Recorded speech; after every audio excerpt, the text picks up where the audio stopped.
చూసారా జొన్న రవ్వ ఉప్మా.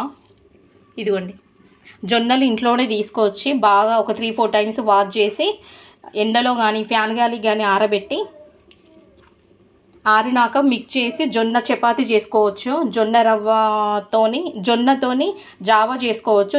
లావుగా వచ్చిన రవ్వ జల్లెడ పెడతాం కదా, ఇలా ఆ జల్లెడ పెట్టిన దాంతో ఉప్మా చేసుకోవచ్చు. నేను పొటాటో కర్రీ చేస్తున్నాను. ఇదిగోండి టిఫిన్ వచ్చేసి ఈరోజు జొన్న రవ్వతోని ఉప్మా చేశాను. ఇదిగోండి లంచ్ వచ్చేసి పొటాటో కర్రీ చేస్తున్నాను. రైస్ కూడా వండినాను, వేడి రైస్ కూడా రెడీగా ఉంది. పొటాటో చూసారా, ఇది ఇంకాస్త బాయిల్ అవ్వాలి. మా బాబీకి లంచ్ బాక్స్ పెట్టాలి. లంచ్ బాక్స్ కోసం అనేసి పొటాటో కర్రీ. టిఫిన్ వచ్చేసి ఇదిగోండి జొన్న రవ్వ ఉప్మా అన్నమాట. రైస్ కూడా చేశాను, లంచ్ బాక్స్ పెట్టాలి కదా మా అబ్బాయికి. Rice complete.